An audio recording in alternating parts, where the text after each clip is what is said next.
یہ جو دوسرا جملہ ہے یہ حقوق العباد سے متعلق ہے کہ دیکھو کبھی منہ سے ایسی بات مت نکالو کہ جس سے کل کو معذرت کرنی پڑے۔ کل سے مراد قیامت بھی ہو سکتی ہے کہ آپ نے کسی کو گالی دے دی یا اور کوئی ایسی بات کہہ دی، الزام لگا دیا، بہتان لگا دیا اور آپ اس کا ثبوت پیش نہیں کر سکے۔ وہ بیچارہ غریب تھا، کمزور تھا، آپ سے چھوٹا تھا، وہ آپ سے بدلہ نہیں لے سکا، لیکن آخرت میں تو انصاف ہوگا، تو کل پھر آپ آخرت میں معذرتیں کرو گے، لیکن وہ معذرتیں اللہ تعالیٰ کے ہاں حقوق العباد میں قبول نہیں ہوتی۔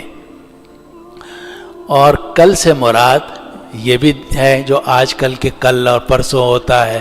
تو آدمی جو بھی بات کرے سوچ سمجھ کے کرے۔ اب ہم اندھا دھند کسی کو ڈانٹتے وقت یا کسی سے محبت میں یا کسی سے نفرت میں یا بولتے وقت اندھا دھند ہم بات کرتے چلے جاتے ہیں، بعد میں ہم معذرتیں کرتے ہیں، بھئی وہ جو میں نے کہا تھا اس میں مجھ سے غلطی ہو گئی، اور بھئی وہ اب جب وہ پلٹ کے کہتا ہے کہ تم نے پرسوں یہ کہا تھا، آپ کہتے ہیں پھر یا تو آپ جھوٹ بولتے ہیں کہ نہیں میں نے نہیں کہا تھا، تو جھوٹ کا گناہ ہوتا ہے، یا معذرتیں کرتے ہیں۔ تو آخر یہ معذرتیں کرنا، جھوٹ بولنا، اس کی ضرورت ہی کیا ہے؟ آپ اپنی زبان کو اپنے قابو میں رکھیں اور سوچ سمجھ کے بات کریں۔ اسی لیے نبی کریم صلی اللہ علیہ وسلم نے ایک حدیث میں فرمایا املک علیک لسانک،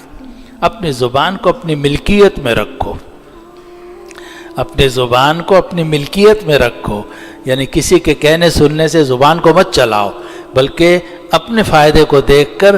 لفظ بولو کہ یہ لفظ درست ہے یا نہیں ہے، اور کل کو مجھے اس سے معذرت تو نہیں کرنی پڑے گی۔ تو دوسری نصیحت آپ نے یہ فرمائی وَلَا تَكَلَّمْ بِكَلَامٍ تَعْتَذِرُ مِنْهُ غَدًا، کبھی کوئی ایسی بات مت کرو جس سے کل کو معذرت کرنی پڑے۔ اور عربی کا ایک شعر ہے جراحات السنان لها التیام، کہ نیزہ کا اگر زخم لگایا جائے وہ تو کچھ عرصے کے بعد بھر جاتا ہے، وَلَا يَلْتَامُ مَا جَرَحَ اللِّسَانُ، لیکن زبان سے جو زخم لگتا ہے وہ نہیں بھرتا، بعض اوقات 5 سال 10 سال تک لوگوں کو یاد رہتا ہے کہ اس نے میرے بارے میں یہ بات کہی تھی، تو وہ زخم نہیں بھرتا۔ اس لیے کبھی ایسی بات نہیں کرنی چاہیے کہ جو بعد میں آپ کے لیے یا میرے لیے رسوائی کا اور شرمندگی کا باعث بنے۔